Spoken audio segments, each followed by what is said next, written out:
O título do nosso trabalho é a Educação do Campo, uma perspectiva do direito à educação. Esse trabalho foi feito pela Bruna e por mim, Karina. No presente trabalho, a gente busca compreender a contribuição da educação do campo na garantia do direito à educação.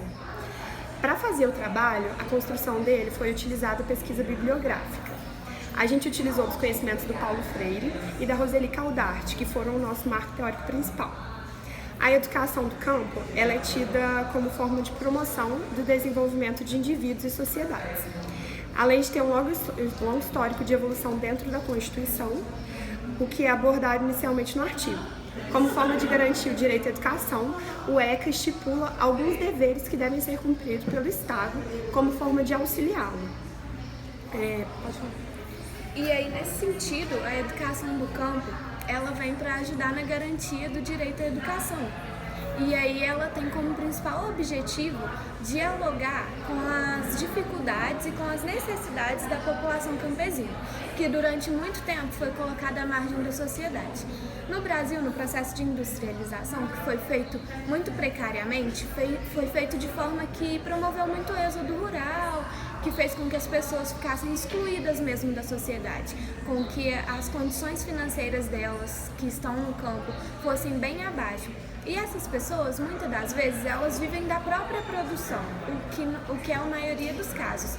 E aí, como elas vivem da própria produção, a maioria dos filhos precisam ajudar nessa produção desde muito cedo.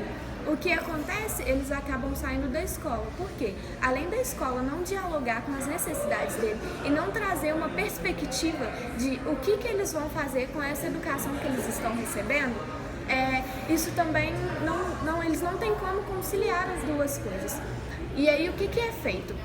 O que a educação do campo, pensada pelos movimentos sociais, ela faz? Ela tenta promover uma interdisciplinariedade entre a produção do campo e a educação que a escola oferece, de forma com que eles possam juntar as duas coisas e ver de fato uma utilidade na educação, uma educação que não veio de cima para baixo, mas uma educação que foi construída com aquelas pessoas.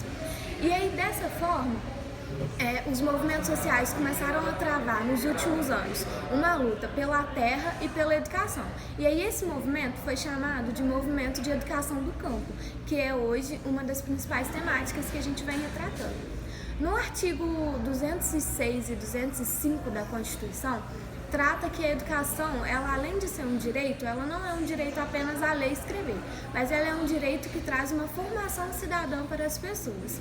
E aí, nesse sentido, a educação popular, que foi pensada pelo Paulo Freire, ela vem com o intuito de uma autonomia dos indivíduos e, para além dessa autonomia, também uma pluralidade, uma diversidade, que faz com que os indivíduos, que mostrem que os indivíduos não é uma folha em branco, mas sim uma folha que pode construir coisas juntos. Então, não é uma educação que ela tem que ser hierarquizada, colocada de cima para baixo. E como essas pessoas historicamente ficaram à margem da sociedade, é preciso pensar alguma condição para que elas se enquadrem no mesmo ponto que as outras pessoas.